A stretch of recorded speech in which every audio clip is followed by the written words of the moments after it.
Bonjour à tous, c'est Nicolas. Aujourd'hui, je suis là pour vous présenter la batterie Blue Yeti EB3A et ses panneaux PV120. On se retrouve tout de suite après le générique.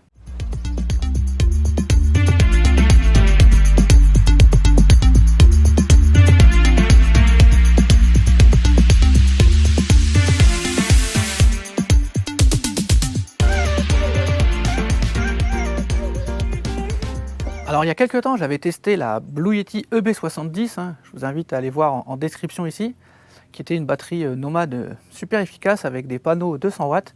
Mais là on est dans un domaine vraiment un peu plus petit, beaucoup plus transportable, une petite batterie avec des panneaux 120 watts tout petits, je vous mets en incrustation la vidéo comparative au niveau des tailles. Cette petite EB3A va vous délivrer 268 Wh. Donc c'est une capacité qui est plus faible que l'ancienne, mais du coup dans un format beaucoup plus compact. Elle est capable d'envoyer aussi 600 watts en puissance. C'est annoncé pour 1200 watts crête, mais honnêtement au-dessus de 600 watts, les appareils ne se lancent pas. Donc tablez plutôt pour du max 600 watts. Mais le but de cette batterie, c'est pas de charger des gros appareils style chauffage, etc. C'est plutôt, dans mon cas, quand je pars faire des vidéos en tournage, cette batterie m'est très utile parce que ça me permet, dans un format très compact, de pouvoir recharger mes batteries de GoPro, mes batteries de drone, mon téléphone, mes micros, etc. Vraiment dans un format tout petit. Et avec les panneaux aussi, qui sont vraiment dans un format beaucoup plus restreint que l'autre, qui délivrent 120 watts, qui sont vraiment hyper efficaces, je vous montrerai ça après, ça permet de les mettre dans un coin et de recharger quasiment de façon autonome. Il faut savoir aussi qu'on a un chargeur à induction ici sur le côté, qui est annoncé pour 15 watts, qui délivre plutôt entre 10 et 12 watts, mais il n'empêche que ça fait le travail pour recharger le téléphone pendant qu'on est en train de préparer la scène, etc. Donc cette batterie Blue Yeti, pour moi, est vraiment hyper efficace. Pas mal d'avantages par rapport à son aîné. Alors, on ne va pas lui dire en défaut qu'elle n'a pas une grosse capacité, parce que c'est pour ça qu'on va la choisir. Par contre, sa compacité est très intéressante. Notamment, je vais vous montrer, au niveau du système pour recharger la batterie en elle-même. Rappelez-vous, sur l'ancienne, c'était vraiment un gros bloc. Je vais vous le montrer tout de suite. Là, c'est une alimentation qui est intégrée, donc on a juste un câble d'alim. Donc ça, c'est plutôt pas mal. Je vous montre tout de suite. En effet, la EB70 avait besoin d'un énorme bloc d'alimentation pour recharger, qui faisait d'ailleurs un peu de bruit, qui ventilait, etc. Parce qu'elle avait quand même besoin de pas mal de puissance. Et bien, la EB3A, vous allez voir, elle n'a besoin que d'une simple prise classique, qu'on vient alimenter ici à l'avant, qui vient se brancher ici à l'avant. Et après, c'est une Schuko, comme vous en avez l'habitude. Ce qui fait que vraiment, pour transporter la batterie, c'est beaucoup plus léger, parce qu'on n'a que la batterie et le câble, alors que l'autre, on avait un gros bloc à transporter, en plus qui est quand même assez lourd. Donc ça fait vraiment une grosse différence. La batterie, si vous la prenez aussi, elle va être fournie avec des câbles, de la connectique pour brancher des panneaux solaires. Donc c'est une connectique classique au niveau des panneaux solaires qu'on vient brancher ici pour recharger la batterie. Il faut savoir que la EB3A accepte 200 watts maximum de puissance de panneaux solaires. Pas la peine d'essayer d'en brancher plus. C'est pour ça que déjà les 120, ça fait largement l'affaire. Surtout, vous avez vu, le format est hyper compact, vraiment tout petit. Donc ça, c'est super pratique. Je vais déjà aborder un défaut de cette batterie qui a été relevé par pas mal de personnes aussi qui l'ont testé. Ce qui est quand même dommage, c'est qu'on a la possibilité, comme d'habitude, de recharger avec une prise allume-cigare, ce qui peut être super pratique quand on est en déplacement, on met dans la voiture, on recharge. Seulement, en fait, dans le coffret, vous n'avez pas la prise allume-cigare qui est fournie, ce qui est quand même dommage. Il va falloir que vous achetiez séparément ce petit composant allume-cigare avec la prise pour venir le brancher ici. C'est dommage que ça ne soit pas fourni d'origine. Moi, je l'ai eu avec le kit de l'ancienne, parce que sur la plus grosse, c'était fourni. C'est dommage que ce ne soit pas avec celui-là. Mais c'est quasiment un des seuls points noirs de cette batterie, c'est ce manque de câble. Ça coûte une vingtaine d'euros. Donc si vraiment vous en avez besoin, je pense que ça vaut le coup d'acheter. On va rentrer plus en détail sur comment est composée cette batterie. Donc en fait, vous avez ici un allume-cigare. Vous pouvez recharger des appareils en allume-cigare. Vous avez des prises 12 volts, les USB classiques, les USB-C 100 watts.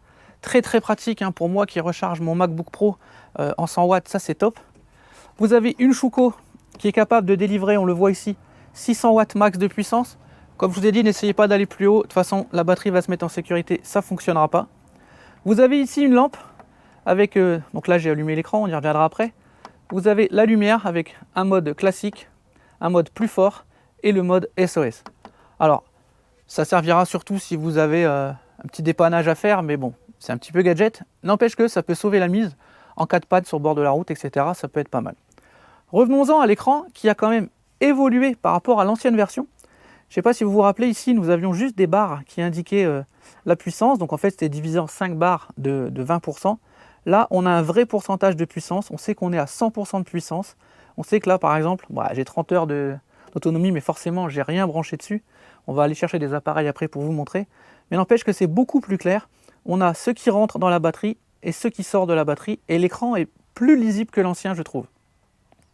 On va maintenant faire des petits tests de recharge, des tests de décharge, et on se retrouve tout de suite. Alors, quand je suis parti en tournage, etc., ou quand je suis sur un lieu style le Gigatelier et que j'ai besoin de mon ordinateur, de monter des choses, et bien cette batterie est super pratique parce qu'elle est hyper compacte. Elle me permet, grâce au port USB-C, de recharger mon Mac. Donc vous voyez, là je suis en DC. Donc on a la puissance qui est délivrée, ça va monter. Alors c'est annoncé pour 100 watts, mais ça dépend ce que va demander l'ordinateur. Il ne demande pas 100 watts en permanence, mais là vous avez vu, j'ai mis 55 watts sans aucun souci. Si jamais je lance du Final Cut ou autre chose, ça va monter un petit peu en puissance demandée. Donc le câble USB-C 100 watts est largement capable de le faire. Donc ça c'est vraiment top. Mais je peux aussi, si j'ai besoin, brancher en chouco mes batteries de drone. Donc là, je vais lancer la prise. Donc je suis en AC et en DC, j'ai les deux. Donc vous allez voir le temps que ça se mette en route et la puissance va monter. Voilà, on est déjà monté, vous avez vu, à 150 watts. Donc ça fonctionne très bien. Je peux recharger mes batteries de drone tranquillement. Je recharge mon Mac. Et si j'ai besoin, j'ai l'induction au-dessus sur laquelle je peux brancher mon téléphone. Et là, mon téléphone est en train de charger en induction. Donc ça, c'est super pratique. Voilà, donc là, j'ai un petit setup au niveau bureau.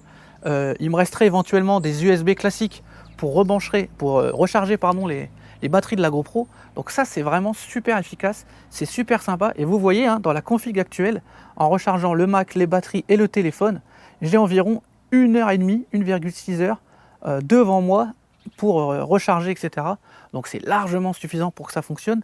Donc franchement, dans ce genre d'utilisation, c'est vraiment super pratique. Elle est très légère, très compacte. En plus, vous verrez dans la description, elle est vraiment pas très chère. Donc c'est vraiment pour moi un achat super intéressant. Surtout pour ce genre d'utilisation quand on fait du vlog ou des choses comme ça, ou quand on part un petit peu faire un petit pique-nique et qu'on a envie d'avoir une petite enceinte ou qu'on veut faire des petits films, hop, on branche, etc. Donc c'est super pratique. Donc maintenant, on va parler plus particulièrement de la partie panneaux solaires, les PV120, que vous voyez ici. Donc franchement, dans un format hyper compact, hyper sympathique, avec la petite poignée de transport. Il y a l'éclipse ici, qu'on vient enlever pour ouvrir les panneaux. On a la petite sacoche dans laquelle les câbles sont rangés. Alors ils sont déjà pré-attachés, mais ils sont rangés, donc ça c'est super pratique.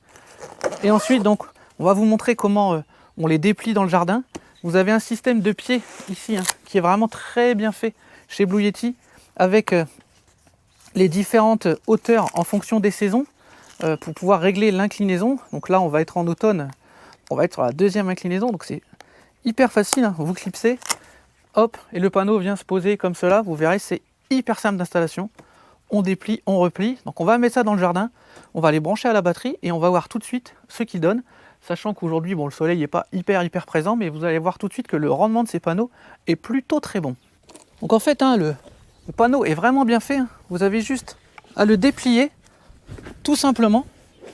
Et vous avez le système de pied ici. Donc comme je vous expliquais, avec la petite... Voilà, le petit scratch. Hop, on vient mettre le panneau en face du soleil. On lui met ses petits pieds, tout simplement. Donc il y en a 3. Donc sincèrement, c'est vraiment très stable. Et donc là, ils viennent prendre le soleil. Bon, je les ai pas placés parfaitement, mais c'est pour vous faire la démonstration. Et on va maintenant les brancher sur la batterie pour voir un petit peu combien ça donne. Donc dans la petite poche que je vous ai montré, vous sortez le câble. Vous venez chercher le câble qui est fourni avec la batterie. Tout simplement, hein, c'est du mâle femelle. Hein. Vous ne pouvez pas vous tromper. Donc, mâle femelle, on clipse. Mâle femelle, on clipse. Et donc ensuite, l'autre extrémité, vous venez la brancher directement ici. Et là, on va regarder un petit peu tout de suite ensemble ce que donne la charge. Donc vous regardez, si on regarde ensemble, là tout de suite les panneaux commencent à donner. On est donc à 40 watts, 64 watts, sachant que c'est des panneaux 120, qu'il n'y a pas beaucoup de soleil, que je ne les ai pas super bien orientés. Franchement, donc on est à 60-70 watts, c'est vraiment top. Et là, on a sur le panneau qu'il nous faudrait, alors forcément je suis à 97%, mais il nous faudrait 10 minutes en gros, à peine, allez 6-7 minutes, pour qu'elle soit rechargée à 100%, donc c'est vraiment super efficace. Bien entendu, vous pouvez charger et décharger la batterie en même temps, donc ça c'est vraiment super pratique. Donc là, je ne sais pas si vous voyez bien à l'écran, le reflet, hein, je ne l'ai pas en vrai, hein, c'est la caméra qui fait ça, mais là on est monté à 80 watts hein, déjà au niveau de la charge. Je vous dis, hein, sachant que voilà, on n'est pas dans une journée optimale, que je n'ai pas orienté les panneaux au max.